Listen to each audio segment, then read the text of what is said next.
આપણે બધા જ ક્યાંક કશેક શાસ્ત્રોને ખોટી રીતે વાંચતા થયા છીએ. મનુસ્મૃતિમાં કહ્યું કે સ્ત્રી અને ભૂમિ રક્ષાયેલા રહેવા જોઈએ, કારણ કે બંને ફળ આપે છે. ફળ આપે છે એટલે શું કરે છે? વંશ ચલાવે છે. તો એની તો વધુ કાળજી લેવાવી જોઈએ. કેટલી માં એવી છે કે જે પોતાની 16, 17, 18 વર્ષની દીકરીને એમ કે બેટા કેલ્શિયમ લેવાનું શરૂ કર, you will need strong bones, કારણ કે તારે તો બાળકને જન્મ આપવાનો છે. કેટલી માં એવી છે કે જે પોતાની દીકરીને વાળમાં પેક લગાડવાનો કે સ્કિન પર ફેશિયલ કરાવવાને બદલે એમ કે છે કે તારા હિમોગ્લોબિનનો ટેસ્ટ કરાવજે, કારણ કે તારે તો માં થવાનું છે. આપણને કોઈને આવી કોઈ વાતમાં રસ જ નથી. આપણે બધા દીકરી કેટલી સુંદર છે એમાં રસ લઈએ છીએ. આવતીકાલે સવારે છાપા આવશે, બધા મેટ્રિમોનિયલ વાંચજો. ઊંચી, પાતળી, ગોરી, સુશીલ, સંસ્કારી, બધાને આવી જ છોકરી જોઈએ. કોઈ એમ કે છે કે અમને એવી દીકરી જોઈએ જેની સેન્સ ઓફ હ્યુમર સરસ હોય, પરિવાર સાથે હસી શકવી જોઈએ. આપણે કોઈ આવું નથી કહેતા. આપણે કોઈ એવું નથી કહેતા કે અમને તો એવી દીકરી જોઈએ કે જેને રસોઈ નહીં આવડતી હોય તો ચાલશે, અમે શીખવાડી દઈશું, પણ વાતે વાતે મોઢું ના ચડાવે. તમે વિચારી જુઓ, કેટલા બધા પરિવારોમાં દીકરી સુંદર હોવી જોઈએ એવા વિચારે પરણાવીને પુત્રવધુ લઈ આવે. મારે તમને એક સાદો સવાલ પૂછવો છે બધાને, જેટલા બેઠા છે એને, ઓલ્ડ ને યંગ ને બધાને, કે એક છોકરી હોય જે ઐશ્વર્યા રાય જેવી રૂપાળી હોય, આમ તમે અડો તો મેલી થઈ જાય, એટલી પોર્સેલિનની ઢીંગલી જેવી, પણ જો મોઢું ખોલે તો સુરતી નીકળે. એ સારી રીતે કોઈ જોડે બોલી જ ન શકે ઘરમાં. અને બીજી હોય જે થોડી શ્યામ હોય, સુંદર ન હોય, કદાચ થોડી જાડી પણ હોય, પણ ઘરના સૌ સાથે ભળી ગઈ હોય, ઘરમાં દીકરી થઈને રહેતી હોય, સૌનું ધ્યાન રાખતી હોય, સૌને ચાહતી હોય, ઘરમાં મહેમાન જમ્યા વગર ન જતા હોય, બપોરે ઊંઘમાંથી ઉઠીને પણ ચા કરી આપતી હોય, તો કઈ પુત્રવધુને તમે પસંદ કરશો? રૂપાળી? હા કે ના? કેમ? ઊંચી, પાતળી, ગોરી, સુશીલ જોઈતી હતી ને બધાને? આપણે ગુણો તરફ ધ્યાન આપવાનું જ ભૂલી ગયા છીએ. તમે ગાડી ખરીદો ને, કાર, ઇફ somebody buys, તમે ગાડી બહારથી કેવી દેખાય છે એ જોઈને નથી ખરીદતા, તમે ગાડીનું મશીન જોઈને ખરીદો છો. બહારથી કેટલી રૂપાળી, કેટલી ચમકતી, કેટલી લાંબી, કેટલી ટૂંકી, કેટલી ઊંચી, એ તો બહુ બેઝિક સગવડતાઓ છે. પણ 18 ઇંચનું ટાયર હોય તો ગાડી જમીનને ચોંટીને ચાલે. મશીન 1800 હોર્સ પાવરનું હોય, 1600 હોર્સ પાવરનું હોય તો હાઈવે પર સાડી પડે. આ વિચાર શું કામ કરવો જોઈએ? આપણી વચ્ચે ગાયનેકોલોજીસ્ટ છે, એમને પૂછીએ તો સમજાય કે કેટલી મમ્મીઓ પ્રી મેરેજ ચેકઅપ માટે આવે છે? કોઈ નહીં. કેટલી માં બેસીને દીકરીને એવું સમજાવે છે કે દીકરા, હવે પછીનો સમય એ તારા શરીર સાથેના પ્રયોગોનો સમય છે. સ્ત્રીને એક એવું શરીર આપવામાં આવ્યું છે જેની રચના બહુ અટપટી છે. કેટલી સ્ત્રીઓને બેસાડીને એના પોતાના શરીર વિશે જ્ઞાન આપવામાં આવે છે. કેટલા પરિવારોમાં આપણે બધા લગ્ન કરીએ, દીકરીના નક્કી કરીએ એટલે એવું જોઈએ કે કેટલા એસી છે, કેટલા રૂમનું ઘર છે, છોકરો શું કરે છે. બધા કે છોકરો વેલ સેટલડ છે. વેલ સેટલડ એટલે શું? એની પાસે થીક બેંક બેલેન્સ છે, પરિવારનો બિઝનેસ છે, પૈસા કમાય છે. કોઈ એમ કે છે કે અહીંથી સેટલડ છે કે નહીં એ બી ચેક કરજો. વેલ સેટલડ મગજથી પણ હોવો જોઈએ. વારે વારે પિત્તળિયું ભેજું મગજ છટકી જાય તો તમારી દીકરી જોડે નહીં ફાવે એને. પૈસા ઓછા હશે ને કદાચ તો 2 જણા ભેગા થઈને કમાઈ લેશે, પણ સ્નેહ ઓછો પડશે ને તો સંબંધ નહીં ટકે. આ વાત આપણે શીખવવાનું ભૂલી જઈએ છીએ. દીકરીનો ઉછેર બેસિકથી જ ખોટો થઈ રહ્યો છે. દીકરી જન્મે એટલે જ મા બાપ સ્ટ્રેસ કરવા માંડે, પાર્કે ઘેર જશે. પાર્કે ઘેર નહીં, એના પોતાના ઘેર જશે. એના મનમાં પણ એ વાત નાખો. એને પારકું ઘર, પારકું ઘર, પારકું ઘર કરીને એવું ના શીખવો કે પારકું ઘર છે. એને એવું શીખવો કે એ તારું પોતાનું ઘર છે ને આ તારું પોતાનું ઘર છે. તારી પાસે 2 ઘર થશે દીકરા. You will be very happy to have 2 homes, 2 set of parents. આવું આપણે નથી શીખવતા. દીકરીને પેકિંગ કરી આપે ને મા બાપ લગ્નનું, એની સાથે સાથે અંદર મૂકી આપે 2-4 એવી સલાહો. દાગીના બધા આપી ના દેતી. શેને માટે? ભલે ને આપે. વિશ્વાસ કરતા શીખો, પ્રેમ કરતા શીખો. એ જો બધા દાગીના આપી દેશે ને તો સાસુ એના બધા એને આપી દેશે. આ પ્રેમ, આ વિશ્વાસ, આ પરસ્પર સંબંધો આપણે ક્યાંક ગૂંચવી કાઢ્યા છે. દીકરીના જન્મ સાથે જ મા બાપ સ્ટ્રેસ કરે છે. મને તો એવું લાગે છે કે દીકરીના જન્મ સાથે મા બાપે રિલેક્સ થઈ જવું જોઈએ. કેટલી મોટી કંપની છે દીકરી. એ જ્યારે 14-15 વર્ષની થાય ને ત્યારે તમને સમજાય. દીકરો 14-15 વર્ષનો થાય ને ત્યારે આવું કહીને છું થઈ જાય, આવું છું. અને દીકરી ઘરમાં હોય, એની કંપની હોય, એની હાજરી હોય, એનાથી ઘર ભરાઈ જાય. છોકરાઓને શું મેક્સિમમ તમે સારામાં સારા બ્રાન્ડેડ જીન્સ પહેરાવી શકો, બ્રાન્ડેડ શર્ટ પહેરાવી શકો, એનાથી વધારે શું પહેરે? અને તમે દીકરીને જુઓ તો તમને સમજાય કે દુકાનોની દુકાનો છે, મોલના મોલ છે. જેટલું ખરીદો એટલું ઓછું. મને તો બહુ જ વાલી છે. મારે નથી એટલે મને ખબર છે કે દીકરી જેટલી સુંદર વસ્તુ તો જગતમાં બીજી કોઈ છે જ નહીં. મેં હમણાં એક નાનકડું વાક્ય લખ્યું હતું, એટલું બધું વાયરલ થયું છે. મેં એવું લખ્યું હતું કે બાપના શરીરની બહાર હરતું ફરતું જે હૃદય છે ને એ દીકરી છે. એટલું બધું વાયરલ થયું આ વાક્ય. પણ હું આવું ખરેખર માનું છું કે તમે વિચાર કરો કે એક દીકરી જન્મે ને એની સાથે આપણે કહીએ કે લક્ષ્મી આવી, પણ આપણે માનીએ શું કે લક્ષ્મી જવાની? હા કે ના? હવે આને દહેજ આપવું પડશે, હવે આને પરણાવવી પડશે, હવે ખર્ચો કરવો પડશે, હવે આમ કરવું પડશે. કહીએ એવું કે લક્ષ્મી આવી, પણ માનસિકતા એવી છે કે હવે લક્ષ્મી જવાની. સત્ય તો એ છે કે એક ભણેલી ગણેલી દીકરીથી વધારે તમે કોઈને આપી શું શકો?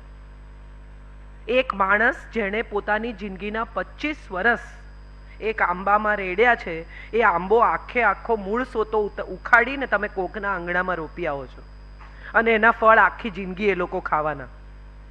એનાથી વધુ આનંદ કઈ વાતનો હોઈ શકે? એથી વધુ તમે કોઈ પરિવારને શું આપી શકો? પૈસા, દહેજ ઠીક છે, તમે તમારી દીકરીની સુખ ખાતર, તમારી દીકરીના આનંદ ખાતર તમારે જે આપવું હોય તે આપો. તમારી પાસે હોય, ઈશ્વરે આપેલું, અને તમને એમ થાય કે મારે આનંદથી લગ્ન કરવા છે, પૈસા ખર્ચવા છે, પ્રેમથી ખર્ચો. પણ હું તમામ મા બાપને એવી સલાહ આપું છું અને એવી વિનંતી કરું છું કે તમે ₹1 કરોડ ના લગ્ન કરો ને એને બદલે 50 લાખ રૂપિયાની ફિક્સ ડિપોઝિટ દીકરી માટે મૂકો. એને સેનેટરી પેડથી શરૂ કરીને પોતાના અંતઃ વસ્ત્રો ખરીદવા માટે હાથ લંબાવવો પડે ને એવી સ્થિતિ નહીં કરતા. એને પતિને બર્થડે ગિફ્ટ આપવી હોય ને તો પતિ પાસે જ પૈસા માંગવા પડે. કેમ? કારણ કે એ કમાતી નથી. કદાચ એને બદલે અગત્યનું એ છે કે ન કમાતી હોય, તમને એમ લાગે કે એના પરિવારમાં એને કામ નહીં કરવા દે, અથવા એ કામ ન કરી શકે એવી સ્થિતિમાં હોય, તો એની પાસે એટલી એફડી, એટલા પૈસા હોવા જોઈએ કે દર મહિને એ પોતાના ખર્ચાના પૈસા કોઈ પાસે ન માંગે. તમે 50 લાખ રૂપિયા લોકોને ખવડાવીને માંડવાના દેખાવમાં, લાઇટોમાં, ફૂલોમાં ખર્ચી નાખો, એના કરતા એ પૈસા એટલા અગત્યના છે કે તમારી દીકરીનું સ્વમાન જાળવશે આખી જિંદગી. દેખાડો તો બધા કરે જ છે. બીજી બહુ જ મહત્વની વાત, જે હું માનું છું બહુ લોકો ક્યાંક ચૂક કરી જાય છે. ટ્રોઝો કોની પાસે કરાવીશું? મનીષ મલ્હોત્રા પાસે લહેંગો કરાવીશું, ફલાણા પાસે આમ કરાવીશું, માંડવો અમે આર કોટક પાસે કરાવીએ છીએ, ફલાણું અમે આની પાસે કરાવીએ છીએ, ફલાણું અમે આમ કરીએ છીએ. એ બધાની વચ્ચે તમારી દીકરીને 2 કલાક આપો, એને બેસાડો અને એને લગ્ન જીવન વિશે પૂરી માહિતી આપો. અહીંયા કેટલા લોકો પરણેલા છે? હાથ ઉઠાવો, ડરો નહીં, બીવાનું નથી એમાં કઈ. કેટલા લોકો વિધિસર પરણેલા છે? Very good. કેટલા લોકોને સપ્તપદીના 7 વચન મોઢે યાદ છે?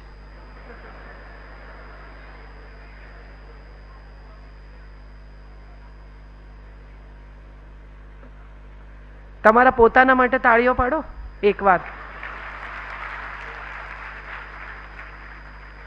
50,000 રૂપિયાનું ઇન્વેસ્ટમેન્ટ કરીએ ને, ખાલી 50,000 રૂપિયા, તો કેટલી શરત વાંચીએ છે.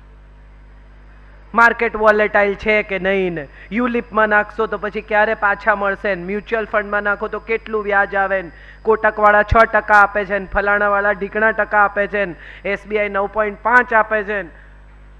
આ બધી મગજમારી આપણે પૈસા વિશે કરીએ છીએ, પણ આખી જિંદગી જેમાં ઇન્વેસ્ટ કરીએ એમાં 7 શરત છે. વાંચી જજો કોક દાડો. 7 જ શરત છે, અને આ 7 શરત હું માનું છું દીકરીને સમજાવવી જોઈએ, બેસાડીને, કે તું આ વચન આપી રહી છે અને આ વચન લઈ રહી છે. અને બને તો જમાઈને પણ સાથે બેસાડવો જોઈએ અને એમ કહેવું જોઈએ કે અમે તને જે આપી રહ્યા છીએ ને એ અમારા શરીરનો, અમારા મનનો, અમારી જિંદગીનો, અમારા હૃદયનો અને અમારા પરિવારનો બહુ મોટો હિસ્સો છે બેટા. એને ક્યારેય કોઈ દિવસ અપમાનિત નહીં કરતો. ઝઘડો થાય 2 જણા વચ્ચે, બહુ સ્વાભાવિક છે. 2 લોકો જુદા ઘરમાં 25 વર્ષ મોટા થયા હોય, 26 વર્ષ, 30 વર્ષ, હવે તો દીકરીઓ મોટી ઉંમરે પરણે છે. વિચારો જુદા હોય, માનસિકતા જુદી હોય, માન્યતા જુદી હોય, બિલીફ જુદા હોય, કહેવાની રીત જુદી હોય, આર્ગ્યુમેન્ટ થાય, બહુ સ્વાભાવિક છે પતિ પત્ની વચ્ચે. હું હંમેશા કહું છું કે મતભેદ થઈ શકે, મનભેદ ન થવા જોઈએ. મન જુદા પડે ને ત્યાંથી પછી બધું જુદું પડતું થઈ જાય છે. દીકરીને એટલું ચોક્કસ શીખવવું જોઈએ કે હા ત્યારે જ પાડજે જ્યારે તારું મન માને. આખી જિંદગી આ માણસ જોડે રહી શકીશ, વૃદ્ધ થઈ શકીશ આની જોડે, લડી ઝઘડીને પણ એક જ છત નીચે એક જ બેડરૂમમાં સૂઈ શકીશ, તો હા પાડ, બાકી અમે રાહ જોવા તૈયાર છીએ. આવું ફરી નહીં મળે. સૌથી પહેલું તો ત્યાંથી જ ચાલુ થાય. નહીં મળે તો નહીં મળે યાર, આનાથી સારું મળશે, આવું નહીં મળે. શેને માટે? કયા કારણસર આપણે બધા આટલા ઇન્સિક્યોર છીએ આપણી દીકરીઓ વિશે? સાહેબ, તમે બોર્ડના રિઝલ્ટ છેલ્લા 10 વર્ષના તપાસી લો. બોર્ડના રિઝલ્ટમાં સૌથી વધુ નંબર ટોપર્સમાં છોકરીઓના છે. ચાર્ટર્ડ એકાઉન્ટન્ટ્સના રિઝલ્ટ્સમાં સૌથી વધુ છોકરીઓ છે. મેડિસિનમાં સૌથી વધારે છોકરીઓ છે. You can check the numbers. કેટલા બધા પરિવારો એવું કહે છે કે અમારે તો જરૂર નથી એ કામ કરે. હવે આ જરૂર શું છે? આર્થિક? માત્ર પૈસાની જરૂરિયાત હોય તો જ પુત્રવધુ કામ કરે એવું આપણે માનીએ છીએ? કે પુત્રવધુની પોતાની પણ એક જરૂરિયાત હોય એવું આપણે સ્વીકારવા હવે તૈયાર થયા છીએ? માતૃત્વના અદ્ભુત દિવસો એ માણતી હોય. હું 10 વર્ષ ઘેર રહી છું, મેં કંઈ જ નથી કર્યું. સવાર બપોર સાંજ મારા દીકરાને હું 10 વર્ષ અવેલેબલ હતી, જ્યાં સુધી એ ફૂલ ટાઈમ સ્કૂલે જતો થયો ત્યાં સુધી. એક તો ક્યારેય મોડું નથી થતું. આ સ્ત્રીઓએ બહુ સમજી લેવાની જરૂર છે. મોટા ભાગની સ્ત્રીઓ 2, 4, 5 વર્ષ ઘેર રહે ને બચ્ચું મોટું કરવા, પછી એવું કહે કે હવે તો મોડું થઈ ગયું. મોડું ક્યારેય થતું નથી જો તમારામાં ટેલેન્ટ હોય અને ધગશ હોય તો. પણ બાળકને માની જરૂર છે એ પણ એટલું જ મોટું સત્ય છે. ઘણી બધી પત્નીઓ આર્ગ્યુમેન્ટ કરે કે કેમ હું ઘરે રહું, કેમ એ ન રહે. ત્યારે એ તમામ પત્નીઓને, તમામ માતાઓને મારે એ કહેવાનું છે કે તમે ઈશ્વરની પસંદગીમાં સવાલ કરો છો. ઈશ્વરે નક્કી કર્યું કે સ્ત્રી બાળકને જન્મ આપે. એનું કારણ એ છે કે ઈશ્વરને ખબર છે કે બાળકને માની વધારે જરૂર છે એ ઇન્ડિપેન્ડન્ટ થાય ત્યાં સુધી. પોતાની સાથે બેસાડી લગોલગ દરજ્જો આપ્યો. સાહેબ, માણસ જાત જીવે છે એનું કારણ સ્ત્રી છે. તમે વિચાર કરો કે માણસ જાત જ ના હોત જો સ્ત્રી ન હોત તો. અને એ તો માને પૂછો કે 9 મહિના બાળકને જે પેટમાં રાખે છે એ કેટલો અદ્ભુત અનુભવ છે. તમારા શરીરમાં એક જીવ છે, એ ફિલિંગ જ કેટલી અદ્ભુત છે. પુરુષને તમે 3 કલાક 2.5 કિલો વજનનું ઓશિકું એના પેટ પર બાંધી જુઓ, એ તરત એમ કે છોડ ભાઈ, કંટાળ્યો હું તો. આ ઓશિકું નથી, આ તો શરીરનો હિસ્સો છે સાહેબ.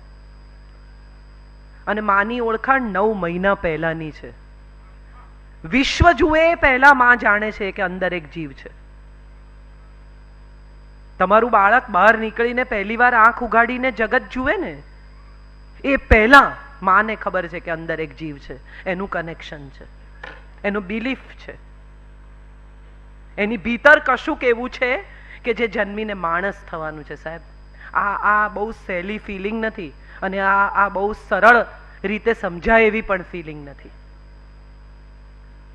અને જે દીકરી આવતીકાલે સવારે માં થવાની છે ને, એને સૌથી પહેલી જો કોઈ વાત શીખવવી પડે આપણે, તો એક ક્ષમા છે. એક માં પાસે જે સૌથી મોટો ગુણ છે ને સાહેબ, એક ક્ષમાનો છે. 6 વખત માફ કરી શકે, ક્ષમા.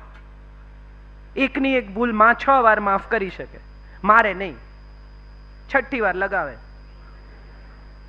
એક છોકરો પાદરી પાસે ગયો, રોજ પાદરી લેક્ચર આપે અને એવું કે કોઈ તમને એક તમાચો મારે ને તો બીજો ગાલ ધરવો. બીજે દિવસે કે કોઈ તમને તમાચો મારે તો બીજો ગાલ ધરવો. છોકરો એક દિવસ ગુસ્સામાં ધનધનાઈને ગયો ને પાદરીને થપ્પડ ઠોકી દીધી. પાદરીએ એકદમ જેન્યુઇનલી બીજો ગાલ ધર્યો. છોકરાએ બીજા ગાલ પર થપ્પડ મારી એટલે પાદરીએ જોરદાર થપ્પડ પાછી મારી, અહીંથી ચીરી નાખ્યું. એવી ધનધનાવીને મારી એટલે છોકરાએ કહ્યું કે કેમ, તમે તો કહેલું કે કોઈ એક થપ્પડ મારે તો બીજો ગાલ ધરવો. એવું ઈસુએ કહ્યું છે. તો કે કરેક્ટ છે, ઈસુએ એવું કહ્યું છે કે કોઈ એક થપ્પડ મારે તો બીજો ગાલ ધરવો, પણ બીજા ગાલ પર થપ્પડ મારે તો શું કરવું એ જાતે નક્કી કરવાનું. પછી ત્યાં ઈસુને પૂછવા નહીં જવાનું. એક માં કેટલી વાર માફ કરે છે તમે જુઓ. એક બાળકને થપ્પડ મારી દે ને, એ પછી પણ બાળક રડતું રડતું માના જ ખોળામાં જાય છે. એવું તમે કોઈ દિવસ માર્ક કર્યું છે? જે માએ માર્યું એના જ ખોળામાં જઈને રડે. કેમ? કારણ કે એ બે જણા વચ્ચે કનેક્શન છે, એમાં વચ્ચે નહીં પડવાનું.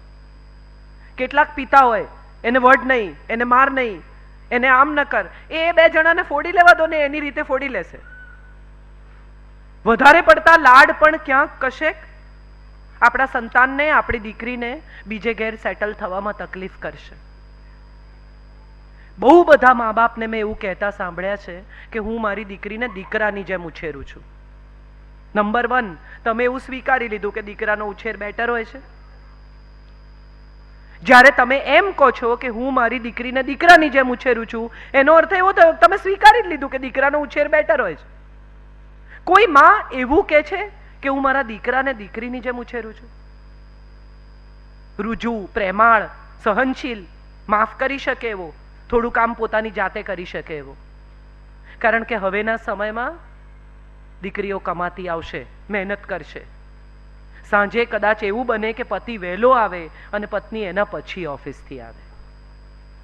એ જો બેસી રહ્યો હશે ને ટીવી જોતો, તો પત્ની આવીને કહેશે કશું નથી કર્યું. અને આ એ બે જણા વચ્ચેનો સંબંધ છે, એમાં સાસુએ વચ્ચે ન પડવું, આવી સલાહ હું આપું.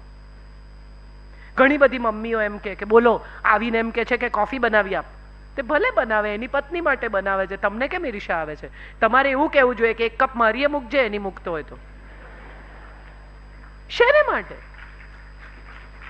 આપણે બધા આપણા પરિવારોને એક રાખવાને બદલે એ પરિવારમાં ક્યાંક તિરાડ પાડી શકાય ને એના પ્રયાસો બધું ગંભીરતાથી કરતા હોઈએ છીએ.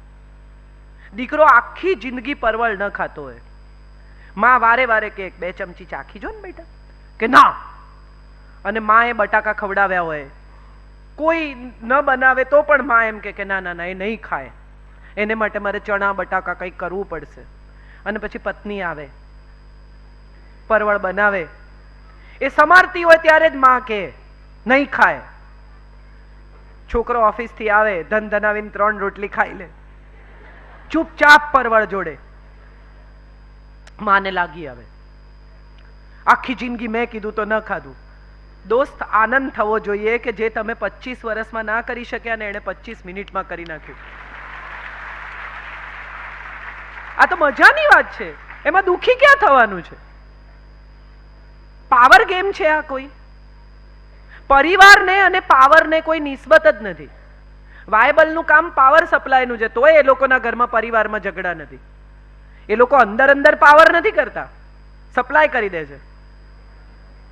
અગત્યનું એ છે કે જ્યારે આપણે આપણા પરિવાર સાથે ડીલ કરતા હોઈએ, આપણી દીકરી સાથે ડીલ કરતા હોઈએ, આપણી પુત્રવધુ સાથે ડીલ કરતા હોઈએ, આપણા ઘરમાં જન્મેલી નવી નાનકડી કુમળી એક નવી જિંદગી સાથે ડીલ કરતા હોઈએ, ત્યારે આપણે એવું ભૂલી જઈએ છીએ કે આપણે આપણા પૂર્વગ્રહો, આપણા હઠાગ્રહો, આપણા દુરાગ્રહોને સાઈડમાં મૂકવાના છે. આ એક કોરી સ્લેટ છે, મેં તમને કહ્યું એમ. આમાં તમે 40 લાખ રૂપિયા એડજસ્ટ કરી શકશો જો આવડશે તો.